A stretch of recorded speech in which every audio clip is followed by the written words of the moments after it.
And welcome to another regularly scheduled Sunday talk within the Nine Sided Circle. I'm one of your two hosts, Noor Kyle, along with.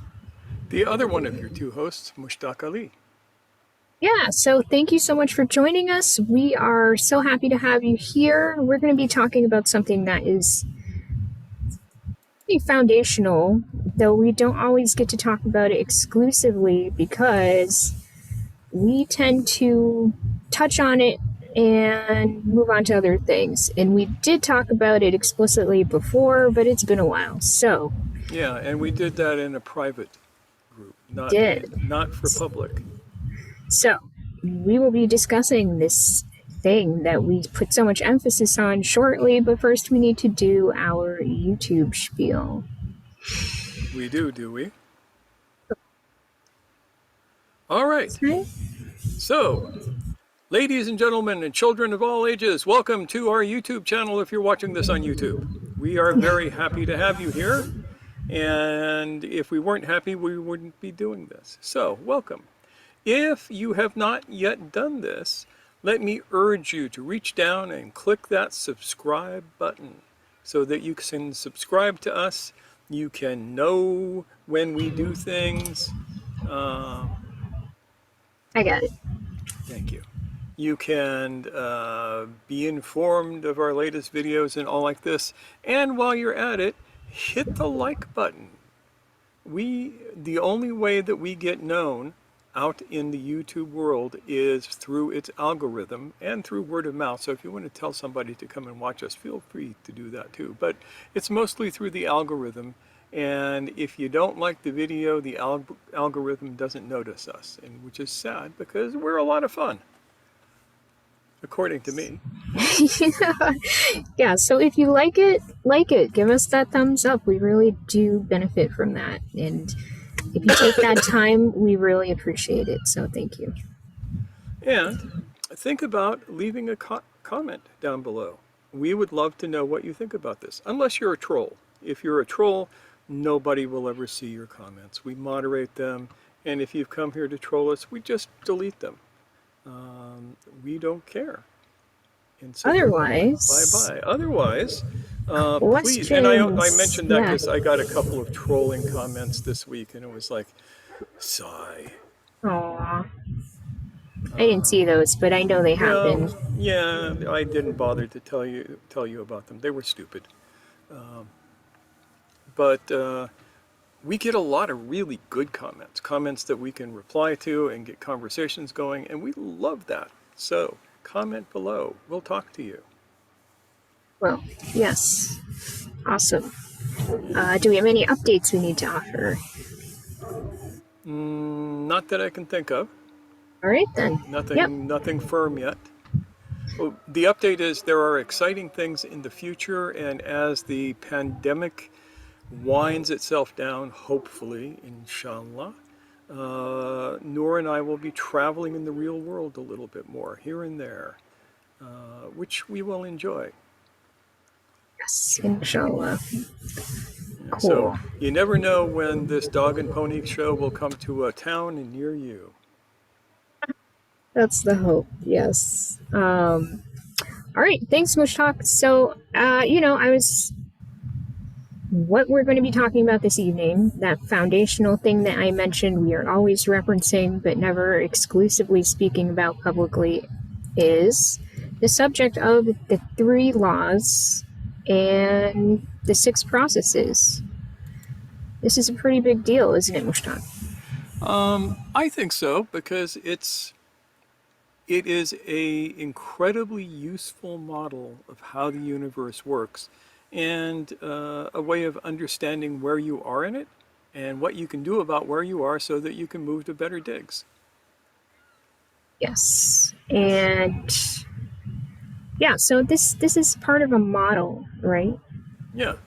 And most people are familiar with this, if they are familiar with any part of it, with Gurdjieff's uh, ray of creation that starts, and it's a weird way to do this. And I always, even back when I first ran across it, I looked at it and went, "What?" And it starts with the sun absolute, and then all stars and planets and all of this stuff down to the Earth and the Moon. And that's all well and good if you don't mind things that don't make any sense. However, Mr. Gurdjieff got this from someplace else. I know everybody's going to go, gasp, it can't be so, but it is. He got it from someplace else. It's a very, very old Sufi cosmology, and I am going to share the screen and show you what it looks like when we are doing this. Let me know when you can see this.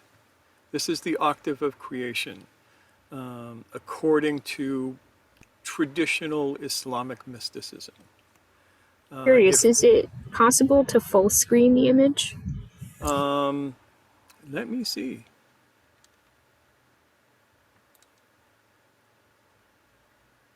So I want to make sure people can read the small text, and it's hard when it's crunched down. Okay.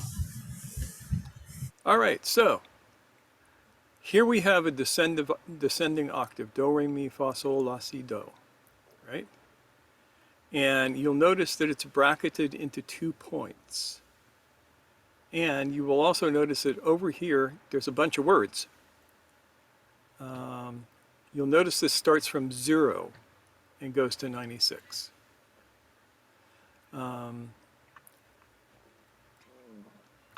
These three, Alam, Al-Halhut, Hahut, Yahut, and Lahut, are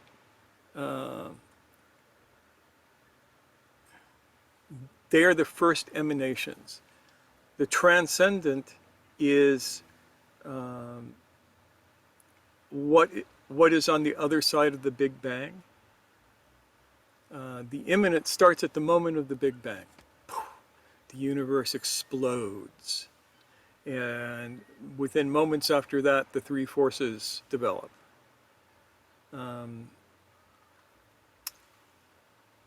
These three things exist without time. That's important to remember. The three forces exist without time. And this mi-fa interval here is the shock point. And the shock that enters at this point is time. Now, as you descend down this octave, what you get is more and more constraints upon being. So, at 0, there is no constraint upon being. You have this transcendental reality. You have the divine being in all of its pureness without reference to a universe. The immanent gives you the first reference to the universe. This is the moment of let there be light. And that only has one law. And the one law is being. That one law splits into three, the three forces, the wholly affirming, the wholly denying, and the wholly reconciling. Now the thing about those three forces is that if they were 3 notes on a piano, they would be played simultaneously as a chord. It would be the tonic, the perfect third, and the perfect fifth, which I think Nora can demonstrate for us if she has her. Sure. Yeah, I'm pulling up my piano now. Okay. So this is. So all 3 of them at the same time? All 3, yeah. Just play a major chord.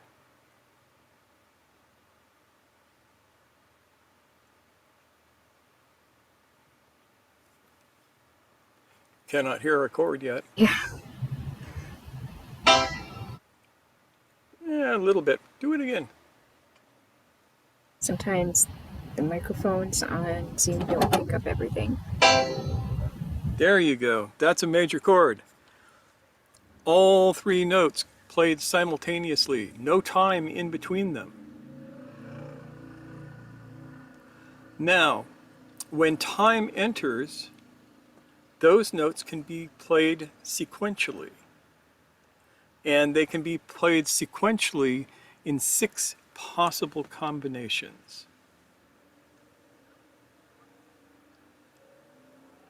So you can play, you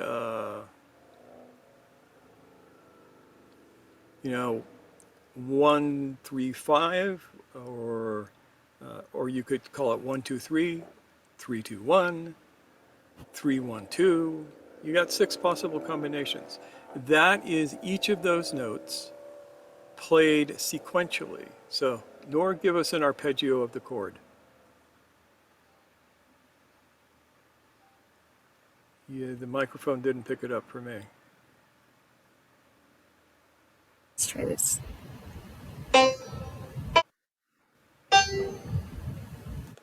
Better, but not perfect. People can play it themselves if they're really wondering. Now play 2, 1, 3.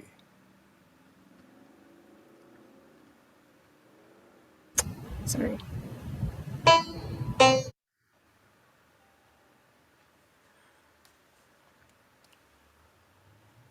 Is it coming through at all? Not really. Anyway, you get the idea. Now, each of these, even though they're exactly the same notes, will have a different feel. And that's what's so interesting about this. Now, one of the interesting things about this shock point that happens between me and Fa here is that time enters and the world enters. The world and time, you have to have time to have the universe, and you have to have the universe to have time. Otherwise, it's all smushed together. Does this all, are you following this so far? Any questions so far?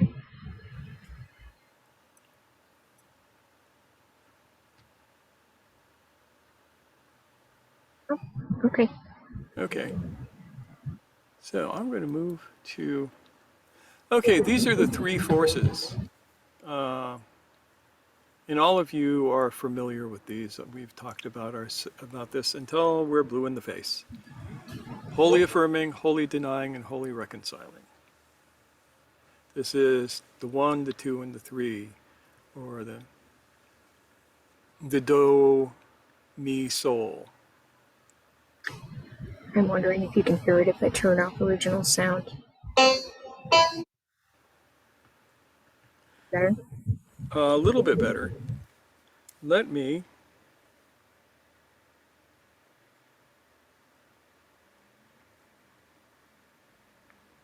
The really wonderful thing is that you guys will put up with us while we do this. Thank you. Yeah.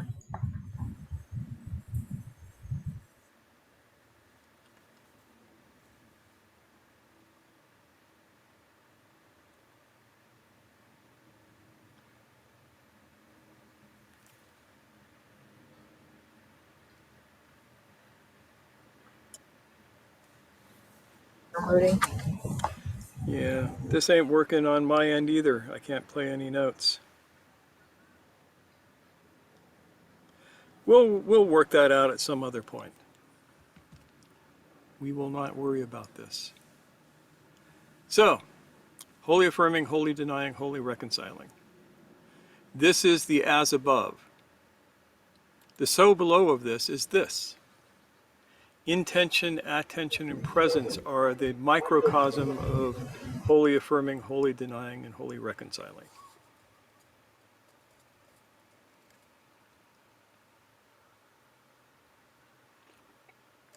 And we've talked about this a bunch too, so we aren't going to go in deep detail to it. So, you can see how there are 6 ways to run through this. You know, do you start from presence? Do you start from intention? Do you start from attention?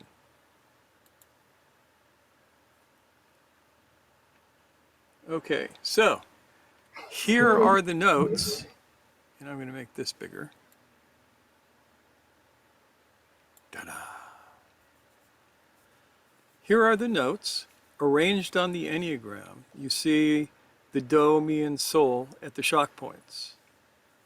You also see this done in Arabic because the Arabic has Dal, Mim, Sad as the same thing. They use the same lettering for the notes, or a close variation of it.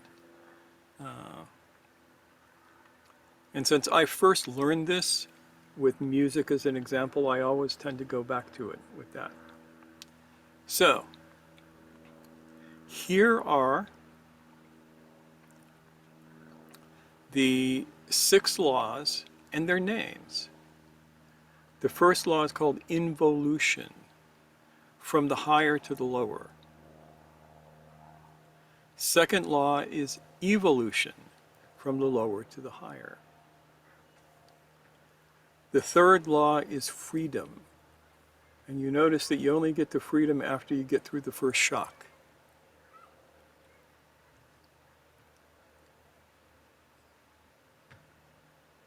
The fourth law is order. Then the fifth law is identity. And again, you don't get into identity until you get past the second shock. And the sixth law is interaction. These are basically mnemonics to understand how these laws work in the world. Now, Mr. Gurdjieff says that, and this is borne out by other things that I have seen, that the highest you can get while in the world is up to the 6 laws. You cannot operate at the level of 3 laws and still be in a body, because you are constrained by time. Zip this up. Now, here's the first of the 3. Involution and materiality.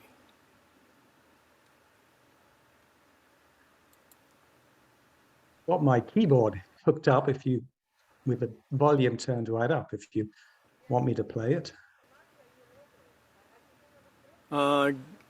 Sure, give it a try. Give us a C major chord. Perfect. Now, pick out all 6 variations.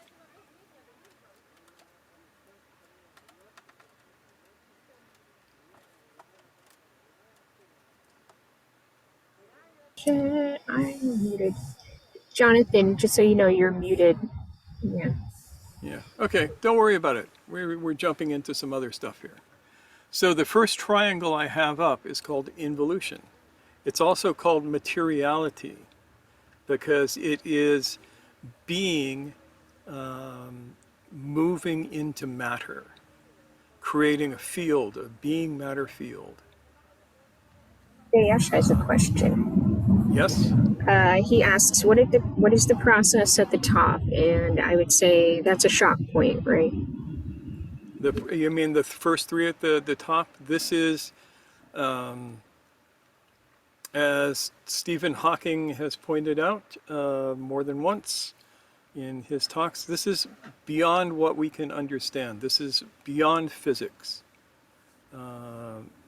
The first 3 happened before time. They happened before the creation of the universe.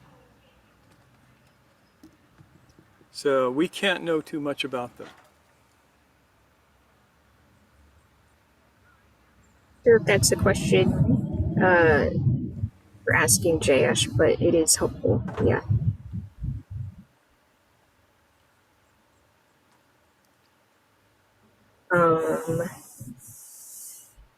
Yes. So shall we continue? Yes. So, the first triad has to do with creation and expansion. It's initiated by the active force, which interacts directly with the receptive force, 1, 2, and as a result, and the result is the reconciling force. This is that moment where the two make the three. Sorry, our neighbors have decided that they have to do something important right under our window here, so sorry for the noise.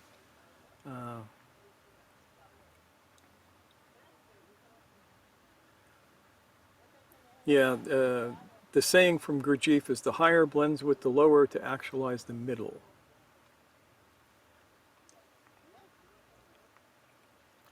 The important thing about this is that the active force and the receptive force must correspond or be compatible in order to produce a result. For example, sun, earth, life is a triad that follows this. Father, mother, child is another one. You know, if the active and the passive forces are of different species, you don't get a baby. The heart of this particular triad is the receptive force.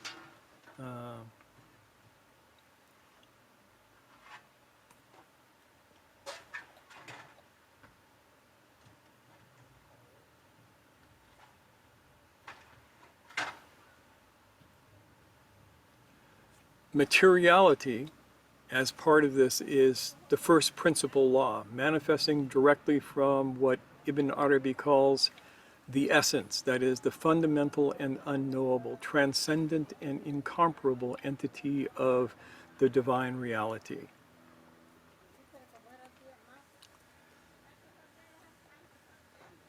Does this make sense?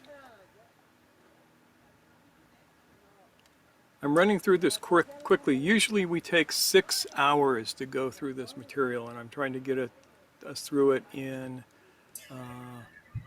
1 or so. Any other questions so far?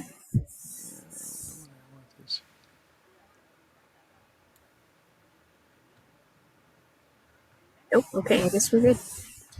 Good. Okay.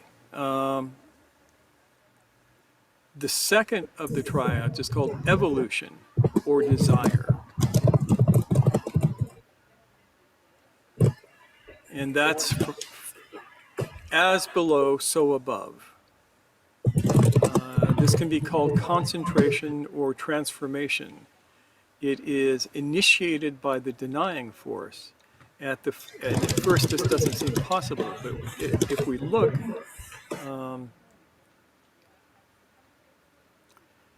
for example, at hunger, which is one of our most fundamental drives, we can clearly see how deprivation initiates the striving to find food. For many people, the feeling of lack is what drives the first search for meaning. The heart of evolution and transformation is the active force. Evolution does not happen by itself. It requires an active effort to move in the direction of the lower to the higher, of disorder to order. The second law of thermodynamics indicates that systems naturally tend to become more disorganized and more random if they are in a closed system. The active force is needed to keep the system open.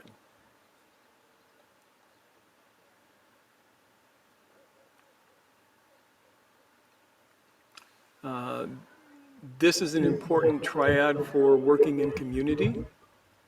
The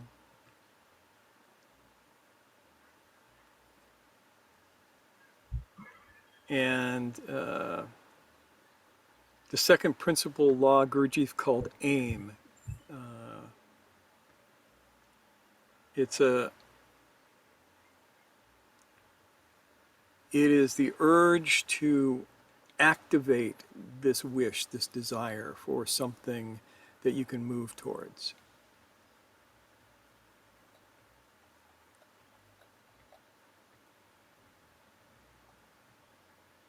Make sense so far?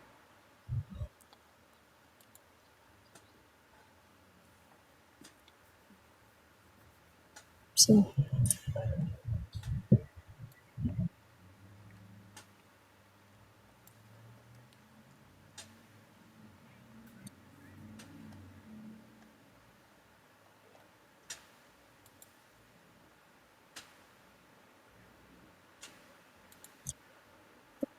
person, welcome. Thanks for joining us. Hi. How are you all? Doing Quite all good. right. Yep. You're here a little bit on the late side, so I will urge you when we are have the video up, you can catch up on the first stuff. Sure. No, So, yeah, but still, we're but happy you're here. yeah, we are totally happy for you to come in whenever you can. So, welcome. Thank you. Thank you. We So just we typically have everyone mute uh, for the presentation parts, and you can ask questions or type them in as we go along too. Hmm. So this third process is called power and interaction. And yeah, the whole world is filled with interaction. Nothing happens without it. Interaction is activated by the affirming force, but it connects to the receptive force. Its connection to the receptive force is mediating by the reconciling force. And this is problematic because most of us are third force blind when we start this work. We don't see the third force active in the world. And so we miss the heart of this triad. So, in the sense that we turn everything into binaries and opposites and all that Yeah, without really acknowledging this reconciling piece. exactly. Yes. A simple example is an ordinary conversation. The air visibly carries the vibrations of sound from speaker to listener. All communication takes place using this triad, and the quality of the interaction depends on the quality of the medium.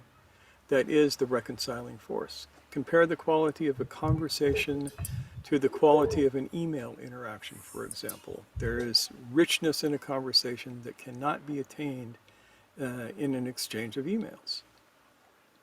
One of the characteristics of interaction is that the active and passive forces can switch sides, so to speak. In a conversation, first one person speaks, and meanwhile the other should be listening, and then the roles reverse, and the listener becomes the speaker. Competitive sports are a simple example of interaction where one side takes the initiative, offense, and the other defends. Later, the roles switch. The reconciling force that allows the game to take place is made manifest in the rules of the game, the playing field, and the equipment needed. The third principal law is sometimes referred to as will or power. Uh,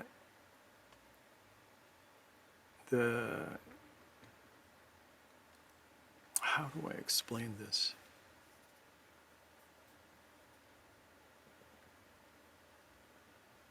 Power or will represents the force necessary for action. In Gurdjieff's system, a great deal of time is spent indicating the necessity for an individual to develop the inner force needed to take action.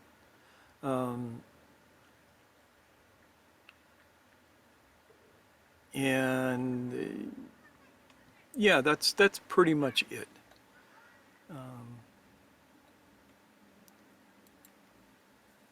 I want to get through this as quickly as I can so we can get to the meat of the matter, which is how to use this.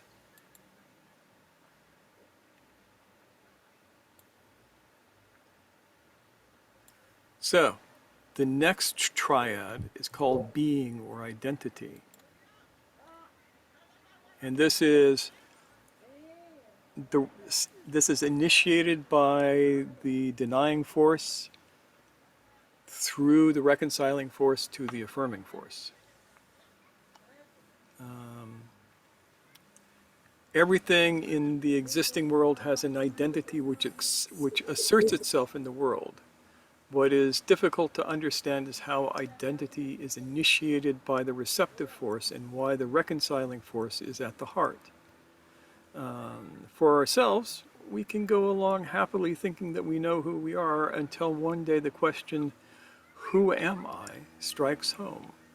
This question and our admission that we don't know, the answer can be the start of finding our real identity. Something must enter from above, so to speak, that makes it possible to assert I am.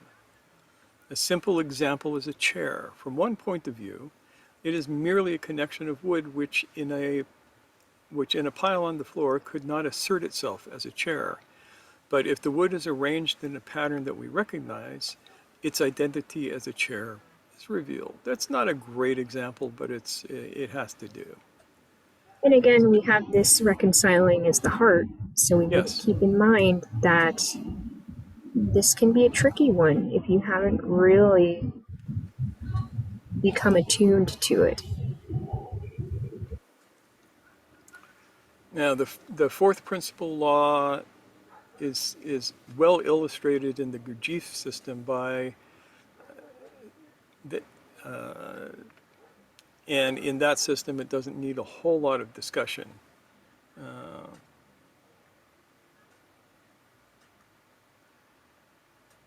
This is the second sense of being, to actually be as opposed to be asleep.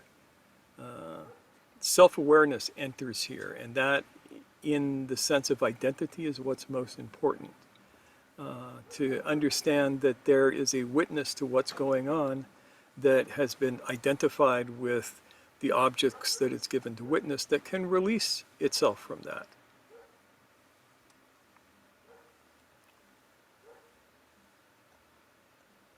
Now, the next one is called order and or purification.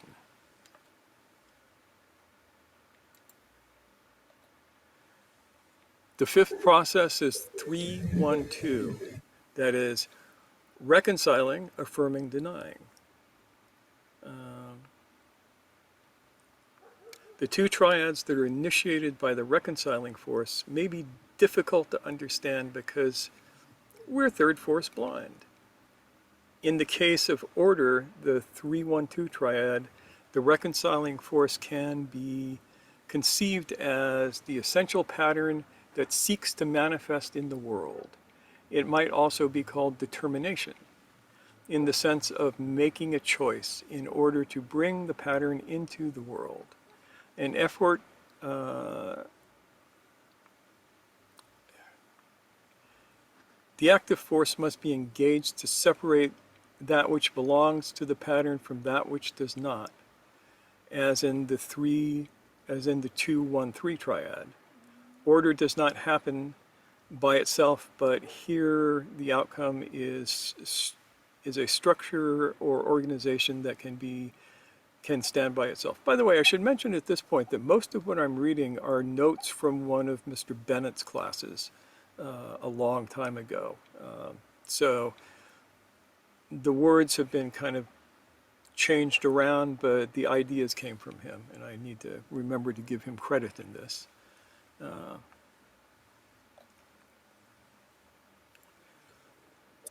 So purification, yeah. Yeah. What So does we that mean have here? the example of cleaning a room can show this pretty clearly. We have the idea of how things must be arranged, tidied, swept, and so forth. And at some point, we recognize the actual conditions don't match the pattern. And we set ourselves to clean the room, to restore things to its proper pattern. At the end, the room much more closely matches our ideal and we're satisfied with the order. The fifth law also connects to purification. to the alchemical principle of refinement. One of its subordinate meanings, conscious forces having identified themselves and the force that acts upon them, materiality, desire, and power, must refine themselves by eliminating the undesirable or unnecessary influences that arise in the interaction of the three forces.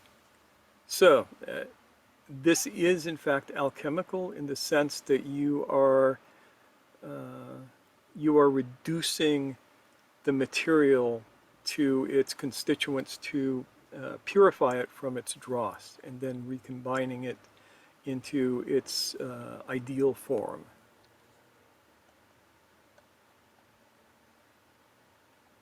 And now we get to the last of the six, which is freedom and wisdom.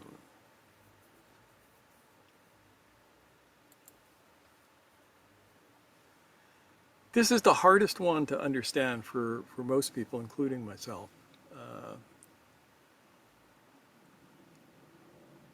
It allows the active force to manifest, but at its heart, freedom depends on the receptive force. It's 3-2-1. Here, the reconciling force initiates the triad as an opening that makes something possible. But the receptive force must be there to receive the invitation. Through its acceptance, the active force is able to proceed. This is the force of the sixth shock. When your part in getting through the sixth shock is surrender, this is what's called for. Consider how conscience works on us. Our true conscience is part of our higher nature. It calls to us. It must be receptive in order to hear it, if we are able to listen and to accept its call. If we have the opportunity, freedom to act from it, but we are not compelled to do so. The part of this that is wisdom, Ibn al-Arabi referred to this as knowledge, and it's the highest principle laws belonging to the octave. It's the law to which all other laws are ultimately subordinate. And Gurdjieff made a distinction between knowledge and understanding. And Ibn al-Arabi makes the same distinction, but in a slightly different way. Knowledge is what you collect. It's facts. It's things that you can say, the speed of light is this. The speed of a falling object is this. That's knowledge. Understanding, according to Mr. Gurdjieff, is knowing when to drop the object and why. Understanding how these bits of knowledge fit together to form a whole. Does that make sense? You can chime in with questions. It's okay, because this is kind of a... Yeah. This is really fast. Like I said, the last time we did this, it went for 6 weeks just to cover all of this 6 stuff. or 7 weeks, something like that, yeah. 6 weeks. Yeah, I checked. But we did 2 of these a week. Yeah. Yeah. So there you have it. Yeah. Okay. Good. So now we run through the six processes. Yes. And Now, reflected on how they they are manifest from the 3 laws. Now, the big question becomes, now that we know this, what the hell do we do with it? What possible meaning does it have in our life?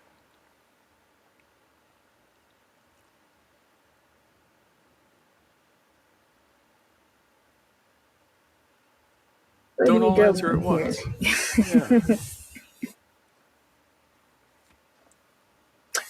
Chris, what do you think? I've been actively puzzling over some of this, and part of it is on what's fixed and what's not. For example, looking at the Enneagram and seeing where the processes fit into place. That the question of like is should we be looking at this as a fixed set of processes in a specific order, or do the order of those processes change depending on circumstances and will? The And latter. yeah, okay. And then on that same vein, then I've noticed that I can just by understanding that these processes exist, I'll sometimes notice a predominant law at play, like with the new moon. Personally, there was like a strong sense of reconciliation that took place that I was seeing within my own personal life. And so then the question becomes, okay, so what might we want to come next? And like, then the question is, how much will do I have in determining if it's a denying or affirming law that comes next? Or am I just noticing what's occurring and working with what's occurring? And where's the difference between will and circumstance? So I guess those are really more the questions that I have, and that ends up applying to my life in various ways.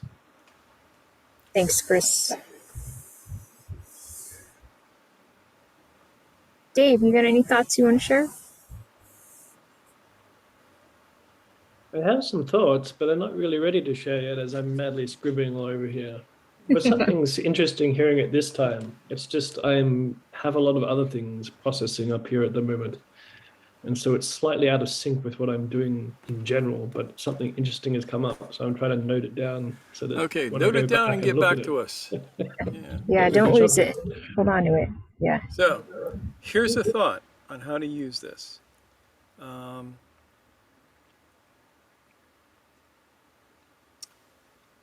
Let's say I want to do some alchemy. I want to do an alchemical transformation of one substance into a different form. Let's do something simple like plant alchemy. So I look at what quality do I want to develop in this. Let's say I want something to brighten my mind, so I'm going to make the alchemical stone of Milicia officinalis, known as lemon balm, which is a nootropic. Lemon balm will lighten your mind a little bit. So I gather up lemon balm, and I ask myself, what kind of transformation do I want it to go through? And I'll look at these 6 laws and go, I want wisdom. I want this particular stone of this plant to embody the idea of wisdom. And so that's the 3-2-1 triangle. So in the process of beginning the extraction, and let's say I do a simple sox extraction. I take the dried herb, I put it in this nice big sock. I have a bottle of reagent below, in this case 5 times distilled spirits of wine, which I circulate through heat up and then down through the herb over and over and over again. Now, either people are shooting each other or they're having a celebration. I'm not sure which. Fortunately, it could be either. Yeah, there's no holes appearing in the wall, so. Yeah. So, ether, distillation. Distillation, using the spirits of wine. So, there are 3 parts to any alchemical process, which is that you have to separate the 3 elements, which are salt, sulfur, and mercury. Those are code words for salt is the gross physical matter. Sulfur is the volatile fractions of the herb, and mercury is the spirit of it. So, of those three, sulfur would be affirming, salt would be denying, and mercury would be the reconciling force. So I work first with extracting the mercury from the plant. I've done all of this extraction, and it's separated it into three fractions, two of which are down in the bottle full of alcohol, and the third one is up in the sock. The third one is pure matter, the deadhead, they call it, the caput mortuum. Now, within the two fractions that are in the alcohol, I'm going to take that and I'm going to distill the alcohol off very, very carefully. So when I distill the alcohol off, it separates the sulfur from the mercury. The mercury goes with the alcohol. The sulfur stays in the bottom, and what you get is a small oily residue. Now I have everything in three parts. Now I have to purify them and recombine them. And I do that through processes that we don't need to go into here. But at the end of it, if I do this completely right, I will have what's called the stone of the plant. It will look very much like a piece of amber, and I can shave little bits of it off and use it as a medicine. So that would be an example of using the 3-2-1 triangle in a somewhat esoteric operation. But these can be used in completely ordinary operations as well. It's just more fun to talk about the esoteric stuff. So, what do you think? More thoughts? Just want to chime in again around will, and it's you even started with like, what is it that you want in this process, right? And I think that what you're showing us is a bunch of different recipes for directing will. Yeah, and that's pretty much what it is. And once you begin to learn to work with this, it's at the highest order that we can work with, according to everybody who knows about this stuff.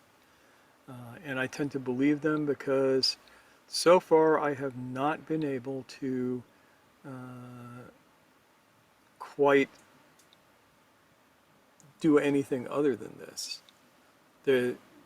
You don't get to the three laws directly. You know that they're there, you can feel them at work, but what you experience at your highest level of awareness is the six laws at work, because they come as an arpeggio, not as a chord.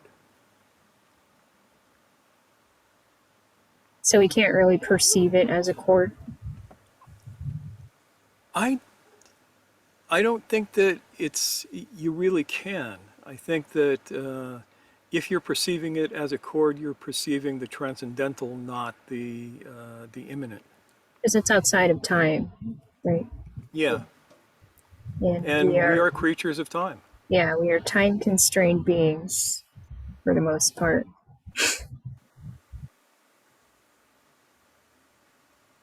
I had a thought. Jonathan. This idea of love, lover, and beloved. Yep. If I was looking for love, how would I go about, I asked myself, how would I go about getting the experience of love? Would I work on making myself more lovable? Would I work on trying to love my partner, a partner? Would I spend time, or would I start by looking for a woman who loves me or is lovable?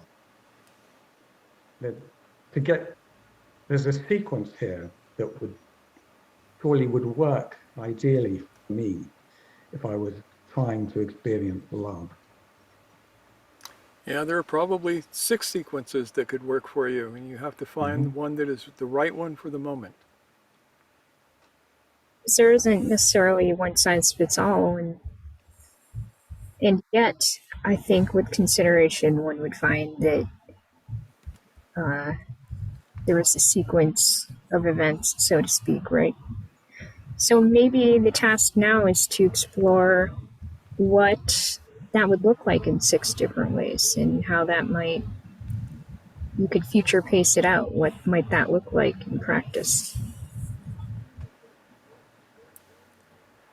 Yeah, and I will remind you of a poem, or a bit of a poem that I quoted a few weeks back when we were talking about the lover and the beloved. That goes, I came to the door of the beloved and I knocked. She said, "Who's there?" And I answered, "It is I." And she said, "Go away, because you are not a true lover." So I went and I wandered, and one day I returned to the door of the beloved and I knocked. She said, "Who's there?" I said, "It is you." And she said, "Enter, for you are a true lover." So that is a little bit of showing the 3 laws at work. In that case, it was 1, then 3, then 2. The lover being the active force. The having to wander is the reconciling force. So it could have been 1, 2, 3 for that matter, depending on how you look at the story. I've always thought that it's 1, 3, 2, because then returning is the receptive force. You have made yourself receptive to the beloved at that point and therefore can interact.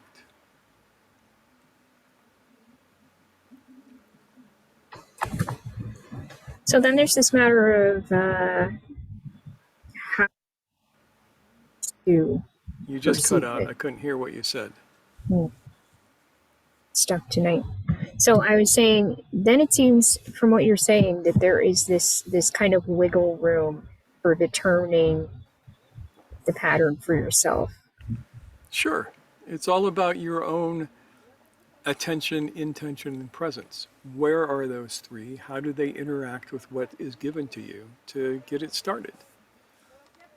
I'm pretty sure that any 3 people would come up with 3 different ways to do all of this, if they're clever enough.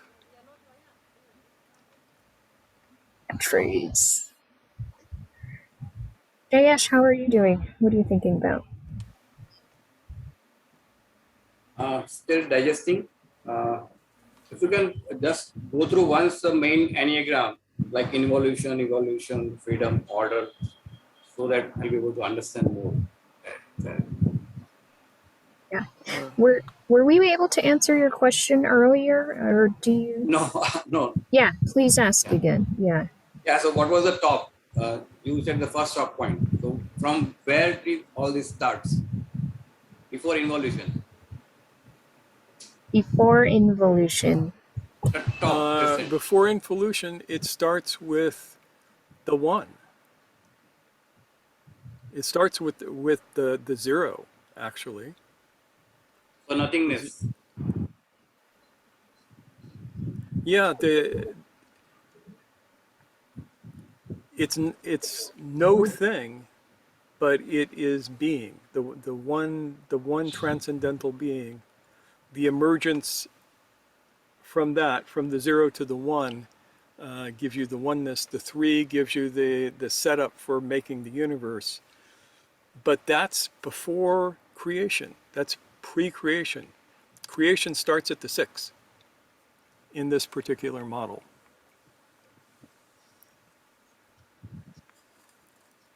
Does that help, Jayesh? Yeah. Yeah. Good. I'm glad we didn't have to leave you hanging. Thanks.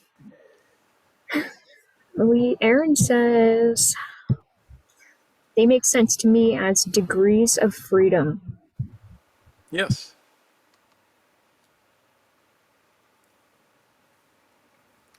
And in engineering, in moving objects through space, you actually have 6 degrees of freedom. So that kind of works out. There has to be a connection there somewhere. Shuri, how are you doing?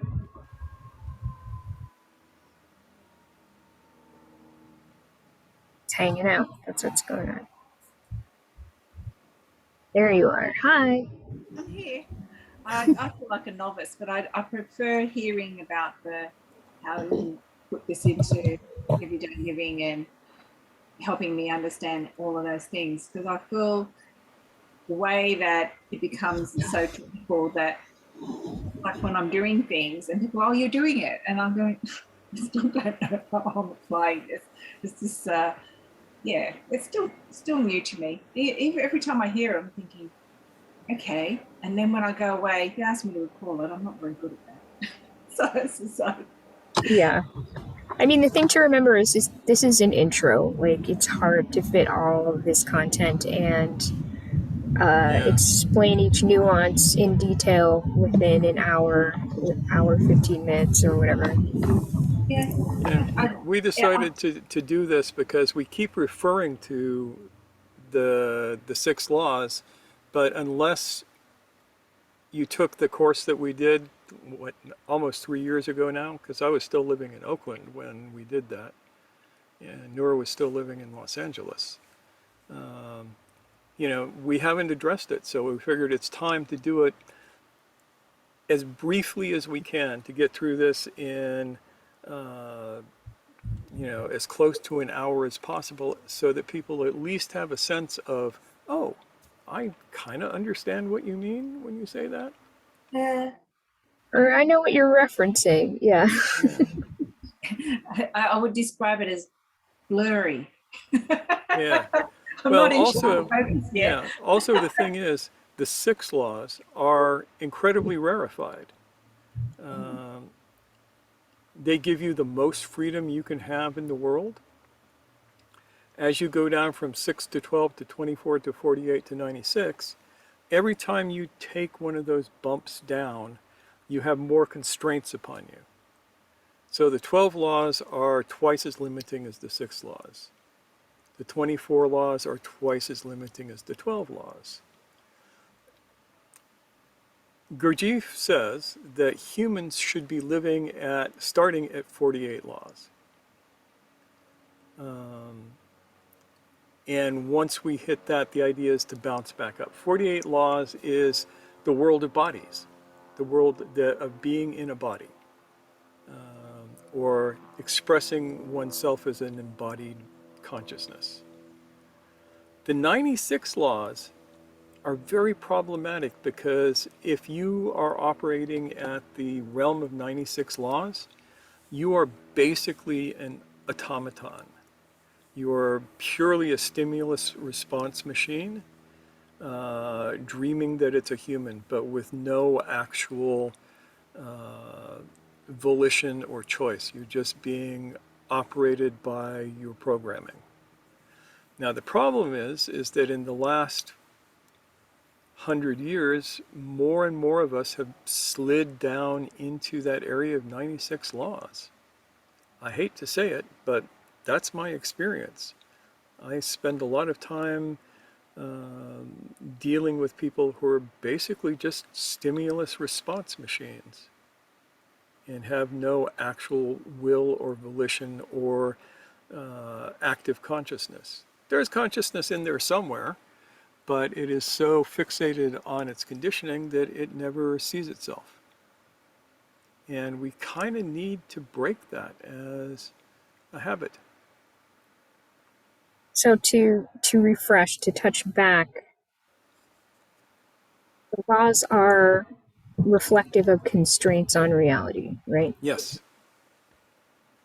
So And constraints upon being. constraints upon being. So it sounds like there's more complexity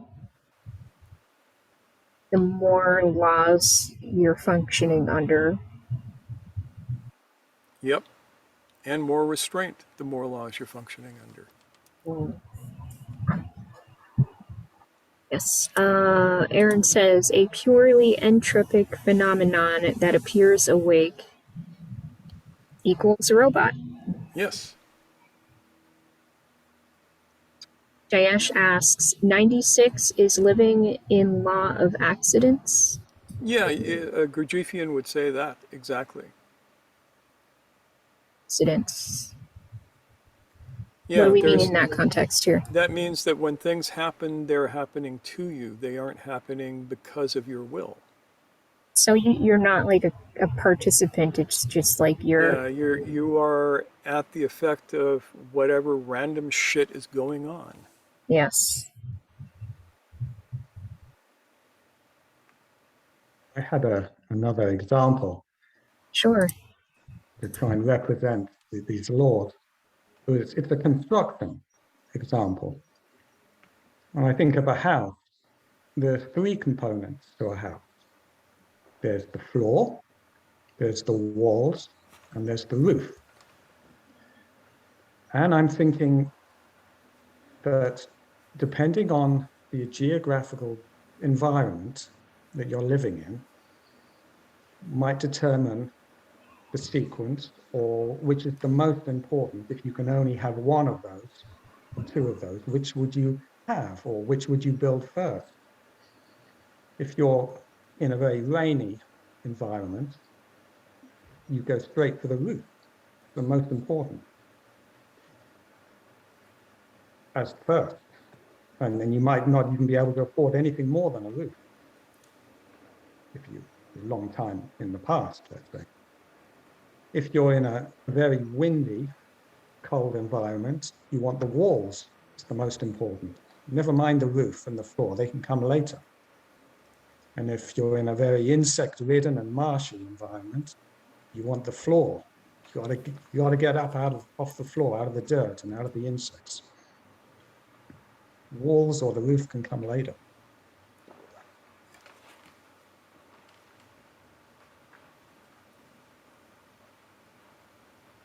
Interesting. Yeah, that actually works quite well when I think about it.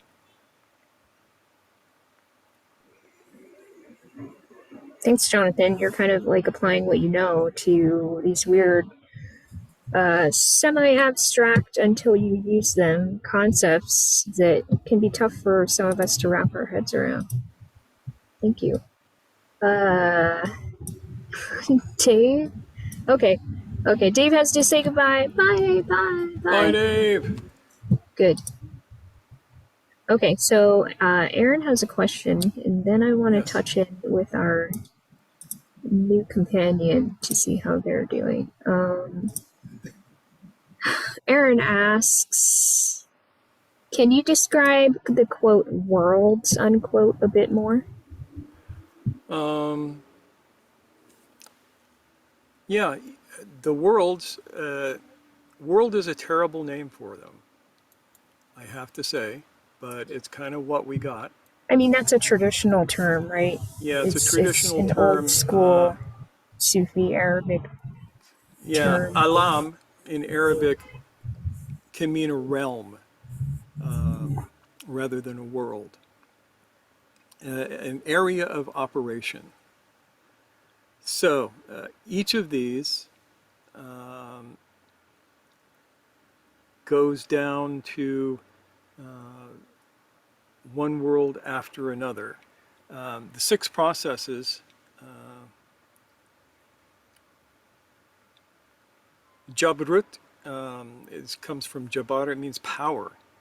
The area of six laws is where all of the power resides. Malakut, Malik in Arabic means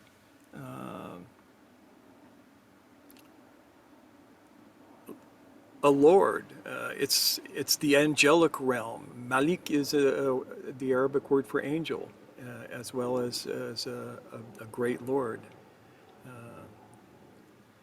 In Al-Fatiha it says, Maliki Yom Din, the Lord of the worlds. And it's the world of symbols. It's where we learn to manipulate higher symbols for our own benefit. Operating at the level of 12 worlds is very, very powerful compared to somebody who's stuck at 48. Arwah means like spirits. This is where I need Wa'el because my Arabic is not up to this sometimes. Yeah. The world of thoughts. It's thoughts, spirits, your mind taking you places, and it's different than symbols. And 48 Asjam is the physical. It's the body.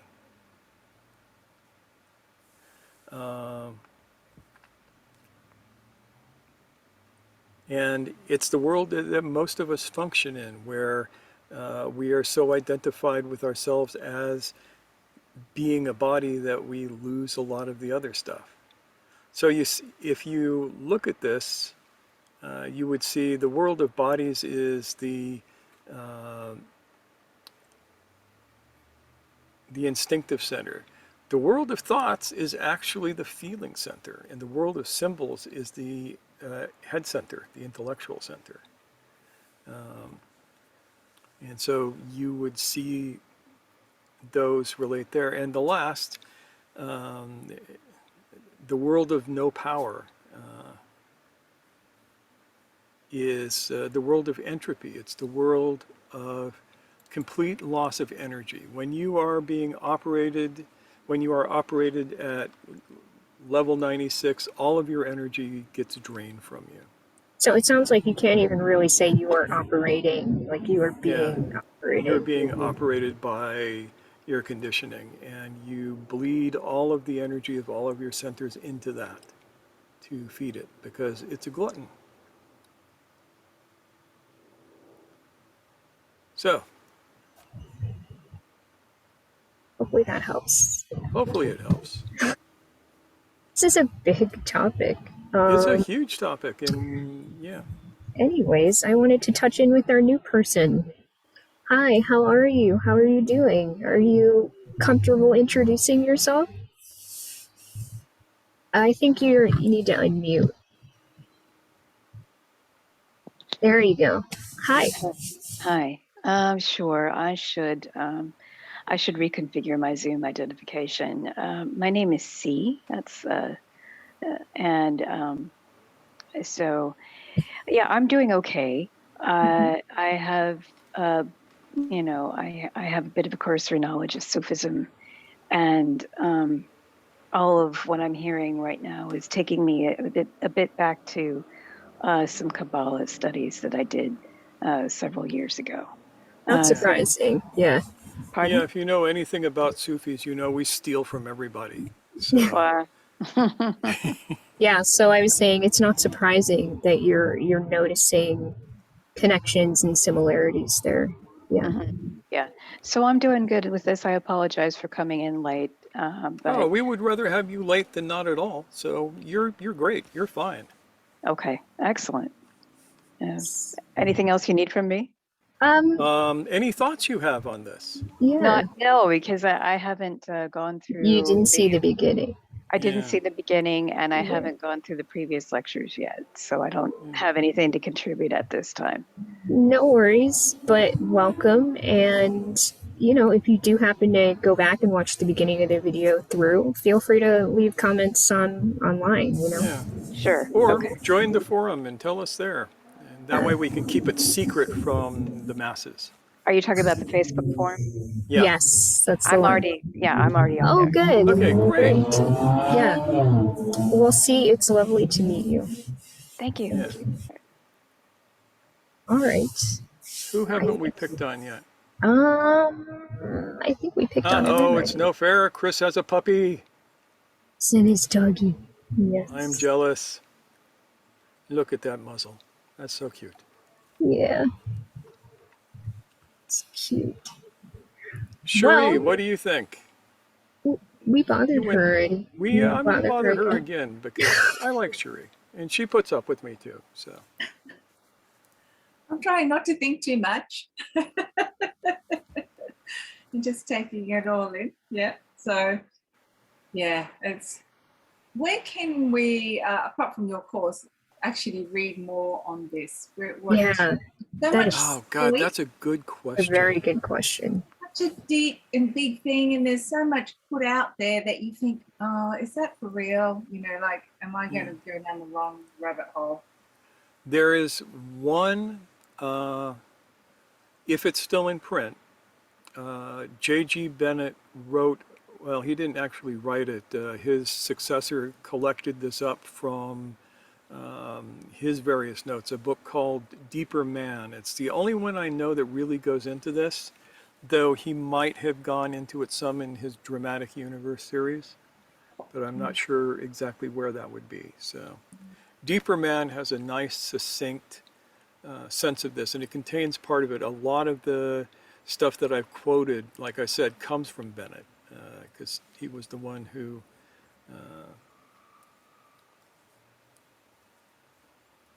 JF had to yeah, exit. yeah, we always make him stay too late. Okay. So I put the book in the chat. People Yeah. need the name and the author. It is not the easiest of Bennett's books to read, but I think it's quite good. Is there anything comparable that's not so complicated? No, this is not a simple subject. Sorry. I mean, maybe down the road, one of us will. Yeah, I would love to turn this into children's books, personally. Yeah, a la Dr. Seuss. This would be perfect Dr. Seuss stuff. Oh, yeah.